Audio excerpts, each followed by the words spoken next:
अरिहंत सिद्ध सूरी उपाध्याय साधु सर्व अर्थ के प्रकाशी मांगलिक उपकारी हैं।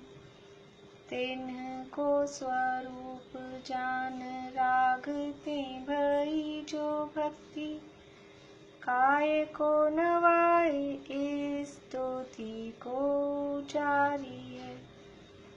धन्य धन्य तिन्हि ते काज सब आज भये कर जोरी बार बार वंदना हमारी है। मंगल कल्याण सुख ऐसो हम चाहत हैं। हो मेरी ऐसी दशा जैसी तुम धारी है। हो मेरी ऐसी दशा जैसी तुम धारी है। मंगलमय मंगल करण वीत राग विज्ञान नमो ताहि जाते भई अरहंतादि महान। करि मंगल करि हो महा ग्रंथ करण को काज जाते मिले समाज सब पावे निज पद राज। इस भव के सब दुखनि के कारण मिथ्या भाव तिनकी सत्ता नाश करी प्रगटे मोक्ष उपाय। प्रगटे मोक्ष उपाय।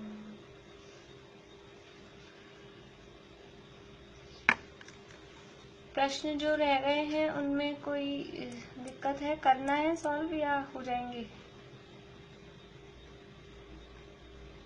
लास्ट का जो कुछ प्रश्न है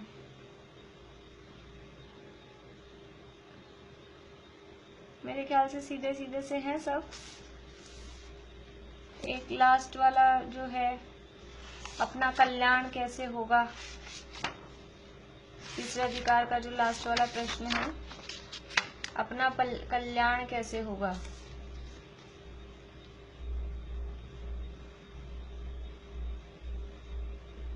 बोलिए सुनीता आंटी।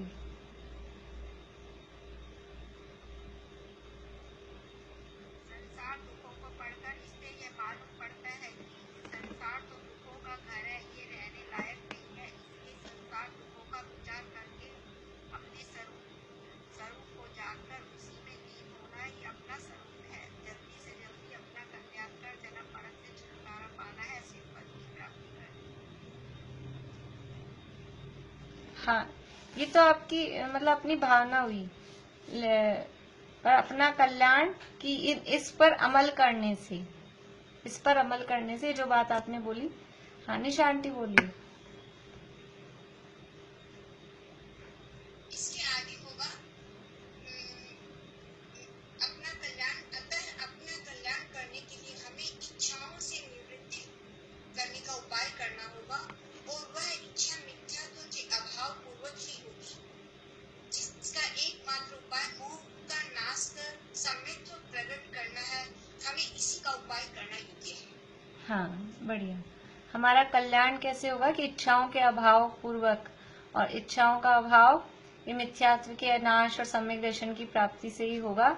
इसलिए उसका उपाय, सम्यक दर्शन प्राप्त करने का उपाय करने से, इच्छाओं का अभाव करने से कहो, मिथ्यात्व का नाश करने से कहो, उसी से हमारा कल्याण होगा।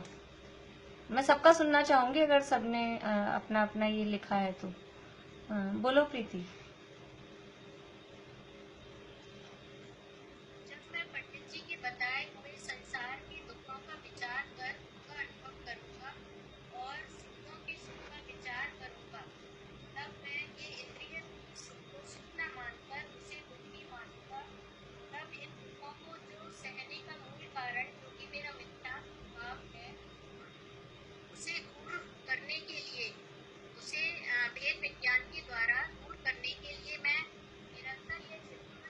जाएगा कि ये जो शरीर आदि पर पदार्थ हैं, यह सब मुझसे भिन्न है, किसी भी काल में ये मेरे सुख के कारण नहीं हो सकते। ऐसा बार बार चिंतन कर जब मैं अपनी दृष्टि इन पदार्थों से हटाकर अंतर्मुखी होकर सम्यक दर्शन ज्ञान चारित्र की प्राप्ति कर लूंगा और इस मोक्ष मार्ग पर आगे बढ़कर जो संसार में रहने के मूलभूत कारण कर्म, अज्ञान, इच्छा आदि हैं, उन सबका नाश कर परम उच्च पद मोक्ष की प्राप्ति करूंगा, तभी मेरा कल्याण होगा। बहुत बढ़िया, बहुत अच्छा, बढ़िया। और कोई है? हाँ पूर्णिमा, हाँ बोलिए पूर्णिमा आंटी। संसार के दुख का योग स्वरूप पंडित जी ने बताया, उस पर विचार करेंगे। ये सब दुख वास्तव में हमने भोग रहे हैं तथा आज तक ना तो सत्य सुख का स्वरूप जाना और ना ही सच्चा कोई उपाय किया, अथवा संसार दुख स्वरूप भाषा ही नहीं। इंद्रिय सुख को ही सुख मानकर उसी के पीछे भागता रहा। गुरु कुदेव आदि का निमित्त भी हमारी विपरीत मान्यता को और पुष्ट करते रहे, पर अब वस्तु स्वरूप समझने का पुरुषार्थ ज्यादा है। बाहर निमित्त भी जिनवाणी माता की है। अब भेद विज्ञान के द्वारा वस्तु स्वरूप का निर्णय करके रत्नत्रय शीघ्र ही प्राप्त करेंगे, जिससे मेरा कल्याण होगा। बढ़िया, बहुत अच्छा, बहुत बढ़िया। और कोई है? पारुल आपने नहीं लिखा? नहीं। बेला भाभी? नहीं। चलिए, अच्छा लिखा है इन लोगों ने, सबने बहुत बढ़िया लिखा है। बढ़िया, सबको अपना अपना लिखना है, अपनी अपनी भावना लिखनी है इसमें किसी का। हाँ ज्योति जी बोलिए। बस दीदी जी, मैंने तो एक लाइन मतलब है कि जैसे सर्व कर्मों का नाश होने से सर्व दुख का नाश होगा और सम्यक दर्शन आदि साधन से सिद्ध पद प्राप्त करने पर सब दुख का अभाव होगा और सत सुख प्रकट। हाँ। सम्यक दर्शन ही सुखी होने का एक मंत्र है। हाँ, देखिए अपन जब ऐसा प्रश्न होता है ना, अच्छा है, बढ़िया है आपका। ये जब ऐसा प्रश्न होता है ना अपनी भाषा में देने वाला, तो जो प्रश्न में पूछा है लास्ट में वो बात आ जानी चाहिए, जिससे लगे कि हम उसी प्रश्न का जवाब दे रहे हैं। तो प्रश्न में क्या है, मेरा कल्याण कैसे होगा, तो ये सारी बातें करके ऐसा करने से ही अपना कल्याण होगा। ऐसा बढ़िया, अच्छा है सबका, बढ़िया। चले अपने प्रकरण पे आ जाते हैं। चौथे अधिकार के प्रश्न मैंने डाले हैं। मैं सोचती हूँ रोज की रोज करें या ये अपना अधिकार पूरा होने वाला है, एक पेज ही बचा है, तो एक दो दिन में ये पूरा हो जाएगा। उसके बाद में फिर बस वो सारे रिवीजन के जैसे क्वेश्चन आंसर ही करते रहेंगे, फिर ऐसे कर लेंगे, है ना। तो इसको एक बार पूरा कर लेते हैं अपन। आप लोग अपने ढूंढ के रखते रहिए, क्योंकि फिर एक दिन में काफी सारे हो जाएंगे, 1 2 दिन 3 दिन में ही पूरे हो जाएंगे। फिर काफी देर करेंगे अपन, पूरी देर। अभी पेज नंबर 92 92 नंबर पेज, राग द्वेष का विधान और विस्तार, ये प्रकरण चल रहा है। और इसमें 92 नंबर पेज पर यहाँ प्रश्न उठाया था कि शरीर की अवस्था और बाह्य पदार्थों में इष्ट अनिष्ट मानने का कोई प्रयोजन तो भाषित होता नहीं है और इष्ट अनिष्टपना माने बिना रहा नहीं जाता, तो क्या कारण है, उसका कारण क्या है। तो कारण बताया मोह का उदय। ये मोह का उदय है, उसके आश्रय से ही, उसके कारण से ही राग द्वेष भाव होते हैं, और वो जो भाव हैं वो बाहर में किसी न किसी पदार्थ के आश्रय से होते हैं। तो ये अंदर में तो चारित्र मोह का उदय है, और बाहर में ये शरीर और जो अन्य बाह्य पदार्थ हैं वो उसके आश्रय बन जाते हैं। अंदर उदय आता है और बाहर में ये कुछ ना कुछ ऐसे पदार्थ होते हैं, उनके आश्रय से वो इष्ट अनिष्टपना माने बिना फिर रहा नहीं जाता।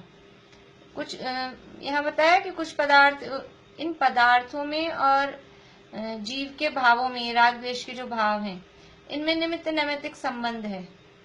कुछ पदार्थों के आश्रय से राग होता है, जनरली सामान्य रूप से। कुछ पदार्थों के आश्रय से द्वेष होता है। देखिए सामान्यतः है गंदगी है, विष्टा है। हाँ मम्मी जी,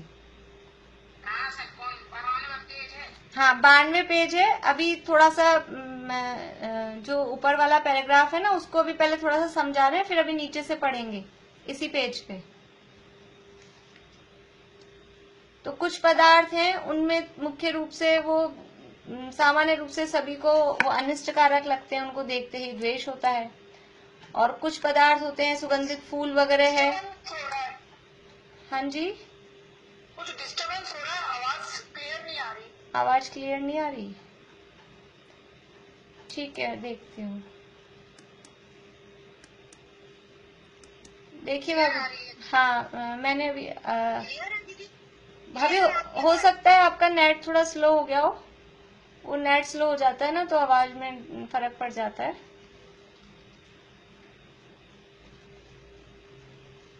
तो कितने ही पदार्थ मुख्य रूप से राग के कारण है, कितने ही पदार्थ मुख्य रूप से द्वेष के कारण दिखाई देते हैं। ऐसा निमित्त नैमित्तिक संबंध है। तो कुछ पदार्थों को ऐसा कह दिया जाता है, ऐसा मान लेते हैं कि राग के कारण है। अच्छे फूल है, सुगंधित है, तो उसमें अच्छा लगता है सामान्य रूप से, तो वो राग के निमित्त कहे जाते हैं। जैसे एक उदाहरण इसी में आगे बाद में आएगा, जैसे जिन प्रतिमा है, जिन प्रतिमा भगवान की प्रतिमा, वो किसका निमित्त कही जाएगी? शुभ भाव का, अच्छे जीवों के परिणाम शुभ हो, नहीं तो सम्यक दर्शन का भी निमित्त है, लेकिन न सही सम्यक दर्शन तो भाव तो अच्छे हो उसी का निमित्त कही जाती है। सामान्य रूप से वो उसी का निमित्त है, लेकिन फिर भी उसको देख के किसी को चोरी का भाव आ जाए तो अब वो आ जाए वो अलग बात है। लेकिन ऐसे जिनेंद्र भगवान की प्रतिमा वो सम्यक की निमित्त अथवा शुभ भाव की निमित्त कही जाती है। ऐसे कुछ पदार्थ हैं, ऐसा निमित्त नैमित्तिक संबंध पदार्थों में होता है। कुछ पदार्थ वो राग के निमित्त कहे जाते हैं, कुछ पदार्थ वो द्वेष के निमित्त कहे जाते हैं। और फिर भी उनमें कुछ पदार्थ किसी को किसी काल में राग के निमित्त होते हैं, कभी वही पदार्थ द्वेष के निमित्त बन जाते हैं। तो ऐसा इन पदार्थों में और जीव के भावों में ऐसा ही निमित्त नैमित्तिक संबंध होता है। अगर अंदर से समझ लीजिए चारित्र मोह के उदय में अंदर से राग का उदय है, तो सामने वो जो पदार्थ होंगे वो अनुकूल प्रतीत होने वाले ही होंगे। अंदर हमको राग का उदय आ रहा है तो सामने पदार्थ हमको अनुकूल प्रतीत होने वाले होंगे। अंदर द्वेष का उदय आ रहा है तो सामने पदार्थ भी वो प्रतिकूल प्रतीत होने वाले, वही पदार्थ हमारे सामने आएंगे। ऐसा कुछ निमित्त नैमित्तिक संबंध जीव के भावों में और पदार्थों में होता है। फिर कहा कि एक कार्य होने में अनेक कारण चाहिए, सो रागाधिक होने में अंतरंग कारण मोह का उदय है, वो बलवान है, और बाह्य कारण पदार्थ हैं। ये दो कारण, एक कार्य होने में अनेक कारण चाहिए, तो पहला कारण बताया मोह का उदय और दूसरा कारण बताया पदार्थ। तो जो मोह का उदय है वो बलवान कारण है, और बाह्य पदार्थ जो हैं, बाह्य कारण पदार्थ, वो बलवान कारण नहीं है। फिर भी पापी जीव मोह तीव्र होने से बाह्य कारण नहीं भी हो तो भी अपने संकल्प से ही, विचार करके ही, मन ही मन में बहुत उनके बारे में सोच सोचकर जबरदस्ती ही राग द्वेष करते हैं, उनके राग द्वेष होते हैं। इसलिए देखिए मोह को बलवान कारण क्यों कहा?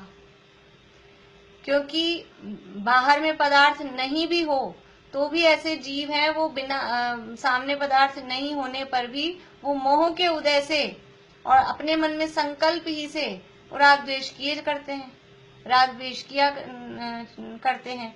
इसलिए ये बलवान कारण मोह ही है। इसलिए मोह का उदय होने से रागाधिक होते हैं। मम्मी जी बीच वाला पैराग्राफ है ना, इसमें बीच की लाइन पढ़ रहे हैं, 92 पेज पे बीच का एक पैराग्राफ है, उसमें ऊपर से छठी लाइन पढ़ रहे हैं। इसलिए मोह का उदय होने से रागाधिक होते हैं। वहां जिस बाह्य पदार्थ के आश्रय से राग भाव होना हो उसमें बिना ही प्रयोजन अथवा कुछ प्रयोजन सहित इष्ट बुद्धि होती है, तथा जिस पदार्थ के आश्रय से द्वेष भाव होना हो उसमें बिना ही प्रयोजन अथवा कुछ प्रयोजन सहित अनिष्ट बुद्धि होती है। वास्तव में राग होगा कि द्वेष होगा, इष्ट बुद्धि अनिष्ट बुद्धि, वो अंदर में जैसा उदय है उसके अनुसार होता है। सामने पदार्थ जो भी होता है वो उसमें उस रूप में निमित्त बन जाता है। कभी कभी समझ लीजिए कि अंदर में द्वेष का उदय है, अनिष्ट पने का ऐसा फीलिंग आ रही है, और अच्छी पसंद की मिठाइयाँ और पकवान और जो जो जिसको पसंद हो वो रखा हो सामने, तो भी उसको अनिष्ट बुद्धि लगेगी, उसको अच्छा नहीं लगेगा। आज ये बनाया तो है लेकिन इसमें ऐसा नहीं है, इसमें वैसा नहीं है, कुछ ना कुछ नुस्ख।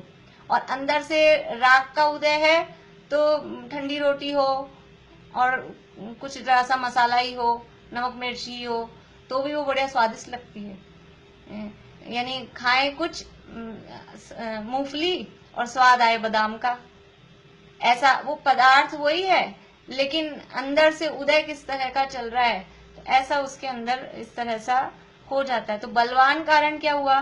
बलवान कारण वो पदार्थ नहीं है, बलवान कारण तो अंदर उदय आपका कैसा चल रहा है, वो बलवान कारण है। इसलिए मोह के उदय से पदार्थों को इष्ट अनिष्ट माने बिना रहा नहीं जाता। इस प्रकार पदार्थों में इष्ट अनिष्ट बुद्धि होने पर जो राग द्वेष रूप परिणमन होता है उसका नाम मिथ्या चारित्र जानना। वो प्रश्न ऊपर क्या था कि वो इष्ट अनिष्ट माने बिना क्यों नहीं रहा जा रहा, तो यह कहा कि वो मोह के उदय से, मोह का उदय होता है तो सामने पदार्थ हो चाहे नहीं हो, वो इष्ट अनिष्ट माने बिना नहीं रहा जाता। तथा इन राग द्वेषों ही के विशेष क्रोध मान माया लोभ हास्य रति अरति शोक भय जुगुप्सा स्त्रीवेद पुरुषवेद नपुंसक वेद रूप कषाय भाव हैं, वे सब इस मिथ्या चारित्र ही के भेद जानना, इनका वर्णन पहले किया ही है। कहाँ किया है? पीछे जो नीचे दे दिया है पेज नंबर 38 पे और पेज नंबर 52 पे। दूसरे अधिकार में भी तीसरे अधिकार में भी ये पूरा कषायों का वर्णन देख के आए हैं। राग द्वेषों ही के विशेष, विशेष का मतलब क्या है? इन्हीं के भेद या इन्हीं का विस्तार। देखिए, एक शब्द में कहते हैं तो कषाय, दो शब्द में कहेंगे तो राग द्वेष, फिर चार शब्द में कहेंगे तो क्रोध मान माया लोभ, और बड़ा करेंगे तो यहाँ 13 कह दिया, क्रोध मान माया लोभ हास्य रति रति शोक भय जुगुप्सा स्त्रीवेद नपुंसक वेद पुरुष वेद नपुंसक वेद। और बड़ा करेंगे तो 52 कह देंगे, 25 कह देंगे पहले, फिर और बड़ा करेंगे तो 52 कह देंगे। ये सब इनके विशेष हैं। किसके विशेष हैं? ये राग द्वेष की। समझ में आ गया मैंने कितने कितने भेद बोले, कहाँ से बोले? समझ में आ गए ना सबको? 25 उनको अनंत अनुबंधी आदि लगा देंगे तो 25 हो जाएंगे, और ये अनंत अनुबंधी में ही हास्य रति रति भी जोड़ देंगे उसी रूप में, तो 52 हो जाएंगे उनके।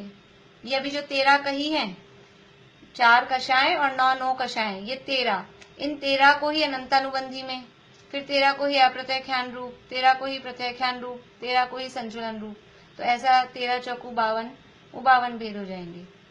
तो इन्हीं राग द्वेषों के विशेष हैं। अभी यहाँ 13 कषाय कही, 13 में से कितनी राग रूप हैं, कितनी द्वेष रूप हैं? 12 और 13। वो 25 में, अभी यहाँ 13 में 13 में, यहाँ 13 में कौन कौन सी? क्रोध और मान, ये द्वेष रूप है। माया और लोभ, ये राग रूप है। फिर हास्य रति, ये राग रूप है। अरति शोक भय जुगुप्सा, ये द्वेष रूप है। और स्त्रीवेद पुरुषवेद नपुंसक वेद, ये राग रूप है। तो 5 और 2 7 तो हो गई राग रूप और 6 हो गई द्वेष रूप इन 13 में, और 25 में लगाएंगे तो 13 राग रूप और 12 द्वेष रूप, ऐसा। तो ये सब इस मिथ्या चारित्र ही के भेद हैं। ये पूरी जो कषाएं हैं ये सब इस मिथ्या चारित्र के ही भेद हैं, इनका वर्णन पहले किया ही है। तथा इस मिथ्या चारित्र में स्वरूपाचरण चारित्र का अभाव है। ये जो मिथ्या चारित्र जिसका हम वर्णन कर रहे हैं, एकदम क्लियर कर रहे हैं कि मिथ्या चारित्र जो हम बोल रहे हैं इसमें स्वरूपाचरण चारित्र को नहीं समझना।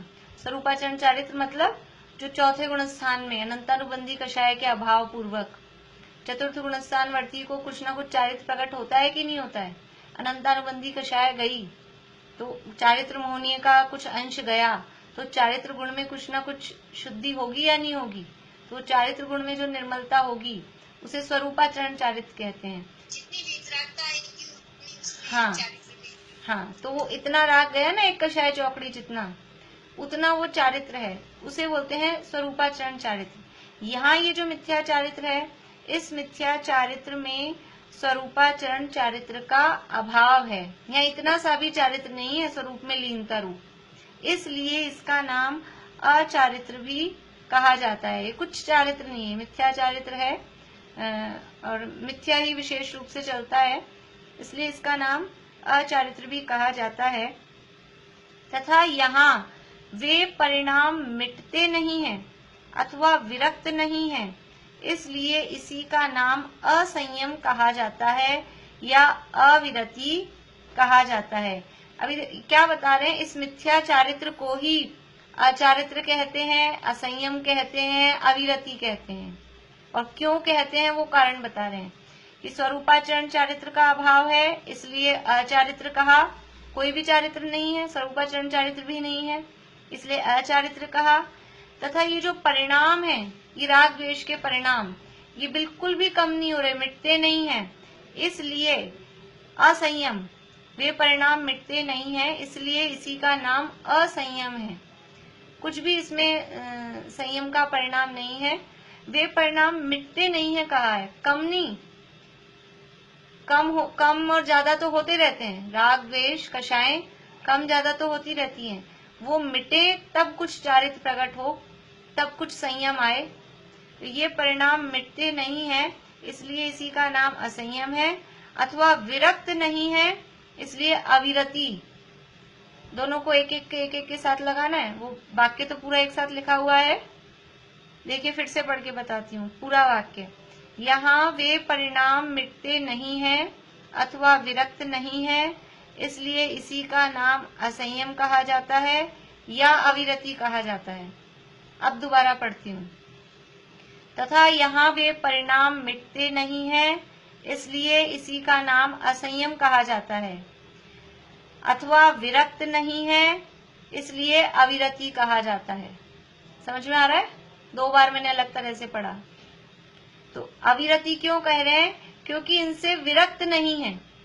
ये जो कषाय के परिणाम से या 5 पापों से इनसे विरक्त नहीं है, इसलिए इसको अविरति कहा है। और ये जो परिणाम हो रहे हैं, इनका अभाव नहीं हो रहा, मिट नहीं रहे, इसलिए इनको असंयम कहा जाता है। क्योंकि 5 इंद्रियां और मन के विषयों में तथा 5 स्थावर और त्रस की हिंसा में स्वच्छंदपना हो तथा उनके त्याग रूप भाव नहीं हो, वही 12 प्रकार का असंयम या अविरति है। देखिए, जब वैसे असंयम और अविरति को एक अर्थ में यूज लेते हैं, यहाँ 2 तरह से उन्होंने बात बताई, अलग अलग करके भी। वैसे असंयम कहो या अविरति कहो, वो एक अर्थ में भी यूज लेते हैं, लेकिन यहाँ शब्दों से उनके अर्थ बताए, असंयम क्यों है और अविरति शब्द का अर्थ क्या है। तो विरक्त नहीं हो रहा, इसलिए अविरति कह रहे हैं, और थोड़ा सा भी इनका अभाव नहीं हुआ, इसलिए इसको असंयम कह रहे हैं। अभी क्यों है? क्योंकि असंयम या अविरति किसका नाम है? 12 प्रकार की अविरति या 12 प्रकार का संयम। अविरति के 12 भेद हैं और उसके अपोजिट संयम के 12 भेद हो जाते हैं। 6 काय के जीवों की रक्षा करना और 5 इंद्रिय मन, इन 6 में प्रवृत्त नहीं होना, ये 12 प्रकार का संयम हुआ। और इनसे अपोजिट यानी 6 काय के जीवों की हिंसा का त्याग नहीं करना, उसकी हिंसा में प्रवृत्त रहना, और 5 इंद्रिय और मन, इनके विषयों में प्रवृत्त रहना, ये 12 प्रकार की अविरति हुई। वही बात यहाँ कह रहे हैं कि 5 इंद्रियां और मन के विषयों में, ये हो गए 6, 5 इंद्रियां और 1 मन, ये 6 चीजें, इन 6 के विषयों में, तथा 5 स्थावर और त्रस की हिंसा में, ये हो गए 6, 5 स्थावर और 1 छठा हुआ त्रस, इसको बोलते हैं 6 काय। 6 काय के जीव, 6 काय के जीव कौन से हुए? 5 स्थावर काय, पृथ्वी कायिक, जल कायिक, अग्नि कायिक, वायु कायिक, वनस्पति कायिक, ये काय काय शब्द आ रहा है ना सब में। तो ये 5 तो स्थावर काय और 1 छठा त्रस काय, तो ये हो गए 6 काय के जीव। इनकी हिंसा में स्वच्छंदपना हो, स्वच्छंदपना हो मतलब किसी भी प्रकार का नियम नहीं ले रखा, किसी भी प्रकार का त्याग नहीं हो रहा कर रखा। हिंसा होती है तो हो, हमने कोई नियम नहीं ले रखा है। तो ऐसा स्वच्छंदपना हो, नियम लेते हैं, कुछ प्रतिज्ञा लेते हैं तो थोड़ा सा मर्यादा में आते हैं, थोड़ा सा बंधते हैं, फिर चाहे जैसी अनर्गल प्रवृत्ति नहीं हो सकती। लेकिन कोई नियम नहीं है, कोई प्रतिज्ञा नहीं है तो क्या है, स्वच्छंदपना है। अपने तो सब खुला है, अपने कोई नियम नहीं है, ये खाना कि वो खाना, यहाँ खाना कि वहां खाना, कुछ नहीं। और जिसने थोड़ा बहुत भी स्थूल भी लिया है तो वो एक उसकी एक बाउंड्री हो जाती है, एक उसकी लिमिटेशन हो जाती है कि नहीं, ये वाला काम तो अपन नहीं करेंगे। तो स्वच्छंदपना हो तथा उनके त्याग रूप भाव नहीं हो, चाहे जैसे उनकी में प्रवृत्ति चले 5 इंद्रिय के विषय भोगों में, 6 काय के जीवों की हिंसा रूप, और उसके त्याग रूप परिणाम नहीं है। विषय भोगों में बिल्कुल भी त्याग का परिणाम नहीं है, हिंसा का कुछ भी विचार नहीं है, तो वो 12 प्रकार का असंयम या अविरति कहलाती है। कषाय भाव होने पर 93 पेज की पहली लाइन, कषाय भाव होने पर ऐसे कार्य होते हैं, इसलिए मिथ्या चारित्र का नाम असंयम या अविरति जानना। जब अंदर कषाय भाव है, ये चारित्र मोह का उदय है, तो ये नियम लेने का परिणाम नहीं आता, व्रत लेने का परिणाम नहीं आता, 5 इंद्रियों के विषयों से विरक्ति का परिणाम नहीं आता। अंदर ये जब इस तरह के परिणाम चल रहे होते हैं तो वो परिणाम ही नहीं आता है। ये कषाय भाव होने पर ऐसे कार्य होते हैं, अंदर ये कषायों का उदय है, अनंतानुबंधी का, प्रत्यक्ष अनावरण का, ये कषायों का उदय है, तो ये सारी प्रवृत्तियां अत्याग रूप, असंयम रूप प्रवृत्ति चलती है। इसलिए इस मिथ्याचारित्र का नाम असंयम या अविरति जानना, तथा इसी का नाम अव्रत जानना। अव्रत क्यों? क्योंकि हिंसा, अनृत, स्तेय, अभ्रम, परिग्रह, इन पाप कार्यों में प्रवृत्ति का नाम अव्रत है।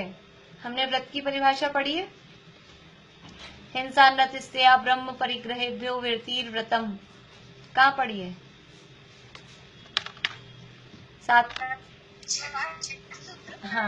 सातवें अध्याय में, 7वें अध्याय का पहला ही सूत्र है, हिंसा, अनृत, स्तेय, अभ्रम, परिग्रहेभ्यो व्रतिर्व्रतम। हिंसा, अनृत यानी झूठ, स्तेय चोरी, अभ्रम यानी कुशील, और परिग्रह, इन पापों से विरक्त होना, उसका नाम है व्रत। तो अव्रत किसे कहेंगे? कि इन 5 पापों से विरक्त नहीं हुए, इनका त्याग का परिणाम नहीं आया, उसका नाम है अव्रत। तो यहाँ कह रहे हैं क्योंकि हिंसा, अनृत, स्तेय, अभ्रम और परिग्रह, इन पाप कार्यों में प्रवृत्ति का नाम ही अव्रत है। अब जब अंदर ये कषाय भाव है तो ये पाप कार्यों में हम प्रवृत्ति नहीं करें, इन पाप कार्यों से हम निवृत्त हों, ऐसा भाव भी नहीं आता।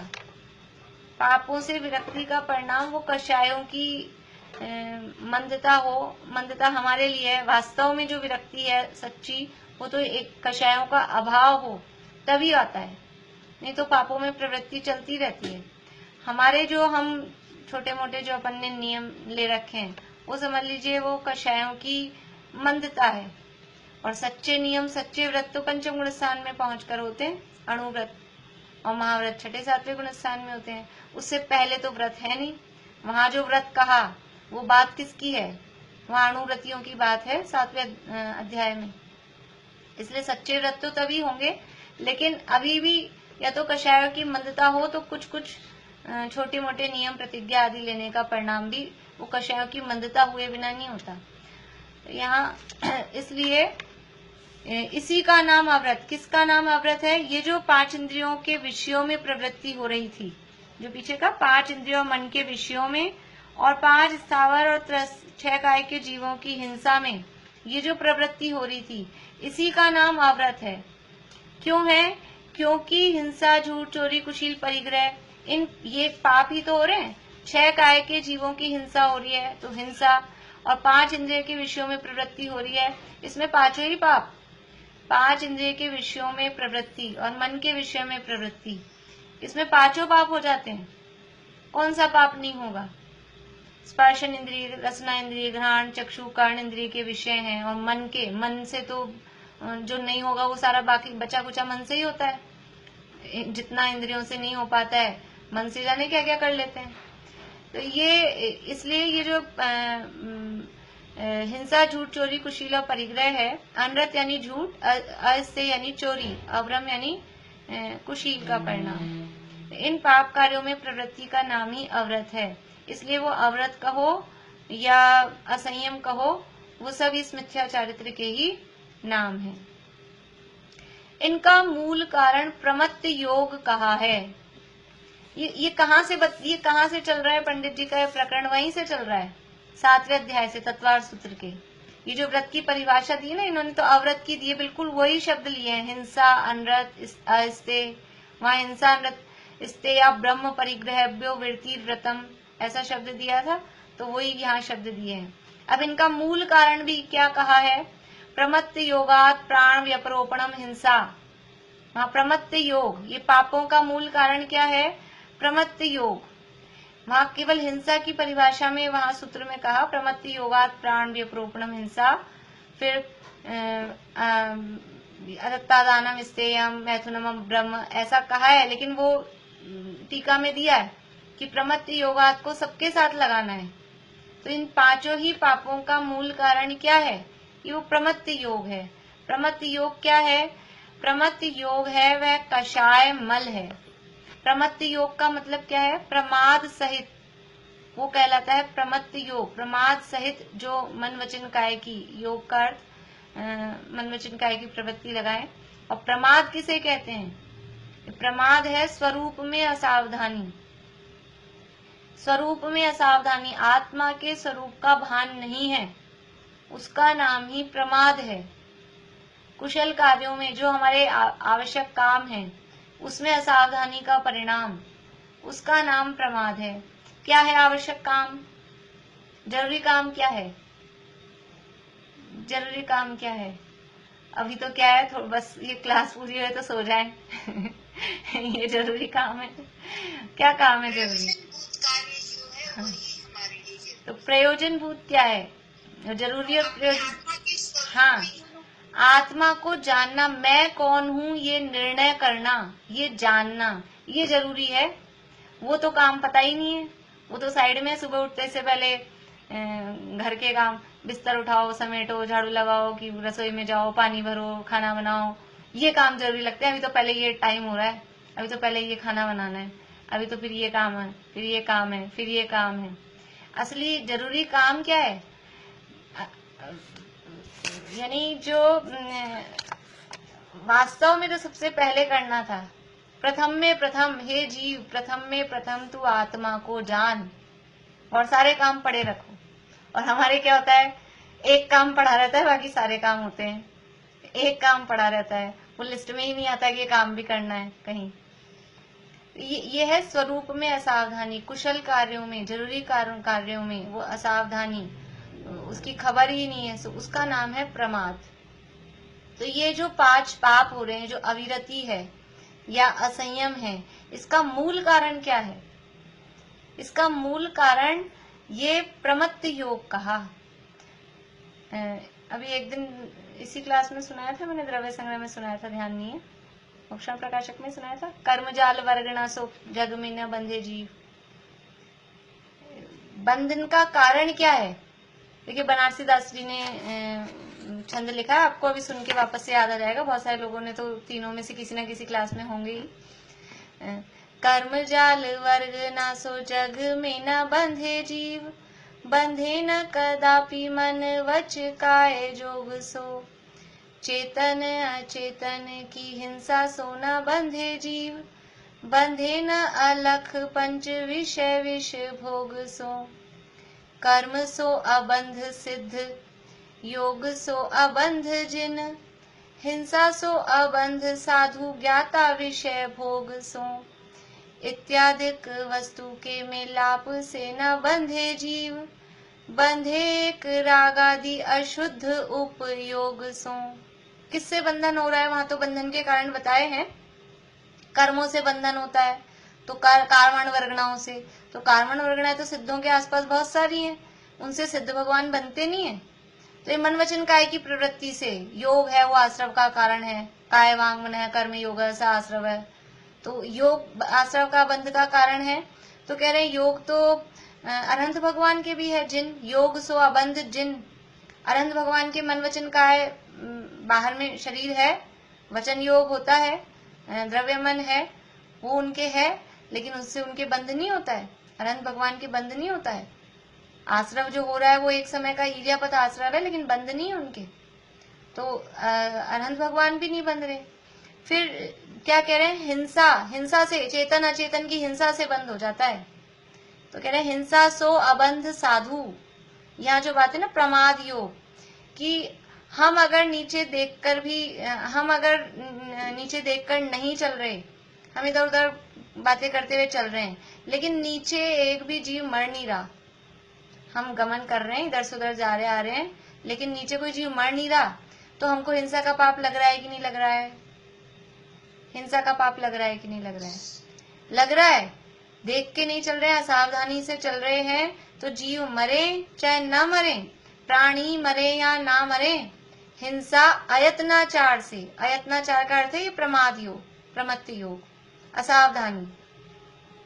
और अगर मुनिराज चल रहे हैं, चारा जमीन देख के चलते हैं ईर्या समिति से, और उन्होंने पैर उठाया, और उनके पैर उठाते जैसे वो रख रहे थे, रखते समय ही कोई जीव जंतु मच्छर अचानक से उड़ता हुआ आया और पैर के नीचे आ गया और दब गया, इधर उन्होंने वो आया और इन्होंने एकदम से रखने को कर दिया था, रख दिया और वो मर गया, तो मुनिराज को तो हिंसा का पाप लगेगा ना। तो कह रहे हैं हिंसा सो अबंध साधु, क्यों नहीं लगेगा उनको? क्योंकि प्रमाद योग नहीं है, वो सावधानी पूर्वक काम कर रहे हैं, और सावधानी पूर्वक काम करते हुए भी देखो कोई भी जीव जंतु, वहां उदाहरण क्या दिया है, उड़ता हुआ कोई आके उनके पैर के नीचे पड़ जाए, चलता हुआ नहीं कहा, क्योंकि चलता हुआ होगा वो तो वो देख के ही चल रहे थे, चलता हुआ जीव होता वो तो उनको दिख ही जाता, तब तो वो पाँव उठाते ही नहीं रखने के लिए, लेकिन अब वो उड़ता हुआ आया तो वो तो नीचे देख के चल रहे हैं, ऊपर इधर उधर चारों तरफ थोड़ा ना देख के चलेंगे, तो उड़ता हुआ आके पैरों के नीचे आ गया और वो मर गया, तो उनको हिंसा का दोष नहीं है, क्योंकि प्रमाद योग नहीं है। इसलिए हिंसा सो अबंध साधु, वो हिंसा वाली बात बताने के लिए मैंने ये बात यहाँ पढ़ ली थी। तो पाप कार्यों में प्रवृत्ति का नाम अव्रत है, इनका मूल कारण प्रमत्त योग कहा है। प्रमत्त योग है वह कषायमय है, इसलिए मिथ्या चारित्र का नाम अव्रत भी कहा जाता है। ये प्रमाद योग है, ये कषायमय है, कषायमय। हाँ मम्मी जी, 93, अब 93 पे आ गए, मैंने बीच में बोला था 93 पेज पे पहला पैराग्राफ है, उसकी लास्ट लाइन, 93 पेज पे,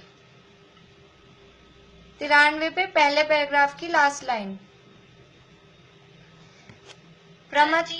हाँ वो अनीता जी का माइक अनम्यूट है, तो बार बार स्क्रीन उनका अच्छा है, तो उनको बोलो म्यूट हो जाए। कर दिया मैंने, कर दिया। हाँ ठीक। ये प्रमत्त योग की डेफिनेशन एक बार, प्रमत्त योग, प्रमत्त योग का मतलब है प्रमाद का अर्थ, प्रमाद देखिए दो शब्द हैं इसमें, प्रमत्त और योग। प्रमाद का अर्थ है शब्द अर्थ सामान्य अर्थ कहते हैं, प्रमाद का असावधानी।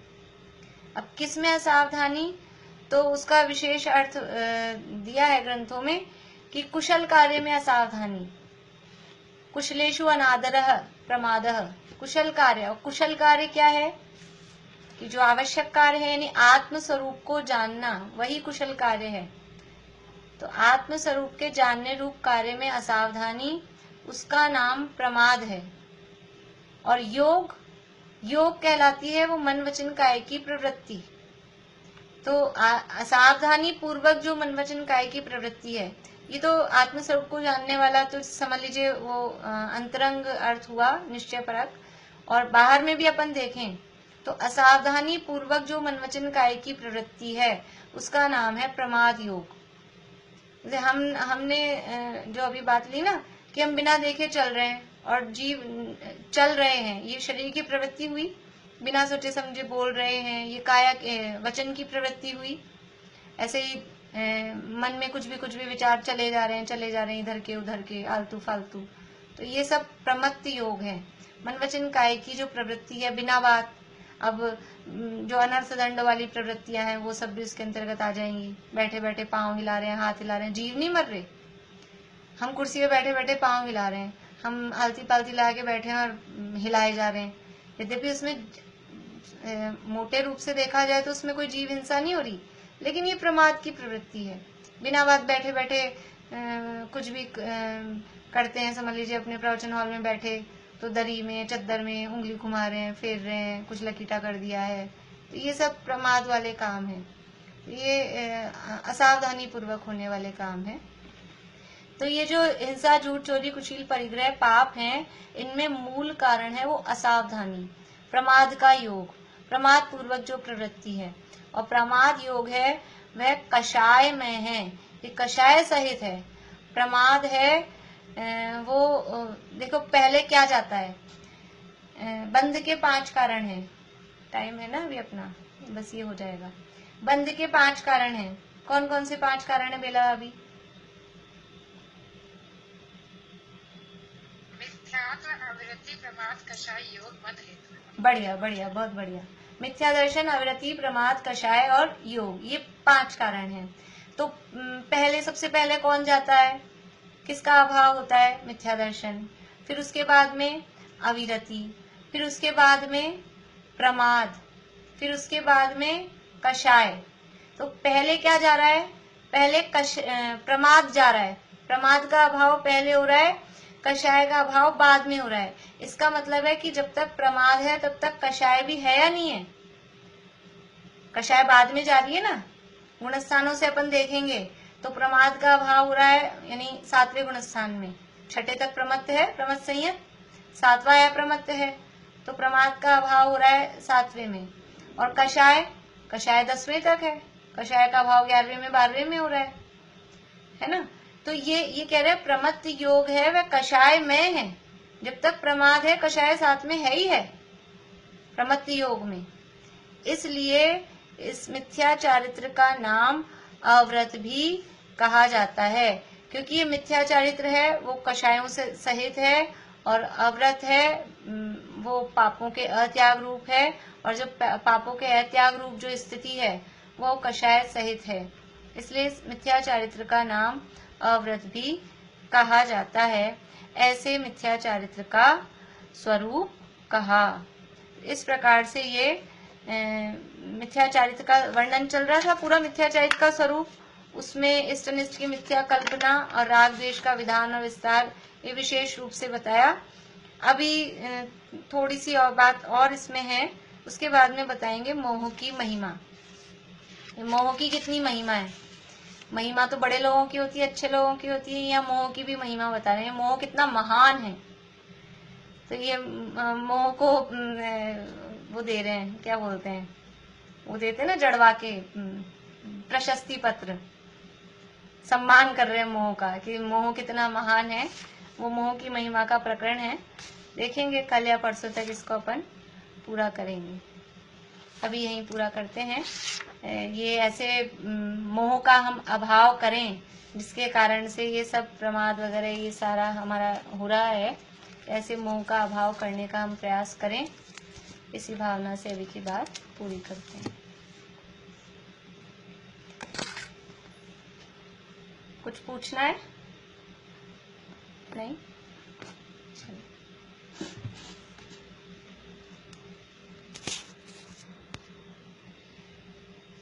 विरहित विविध विधि सुविधि जिन निज आत्मा में लीन हो, सर्वगुण संपन्न जिन सर्वज्ञ हो स्वाधीन हो, शिव मग बतावन हार हो, शत इंद्र करी अभिवंद्य हो, दुख शोक हर भ्रम रोग हर, संतोष कर सानंद।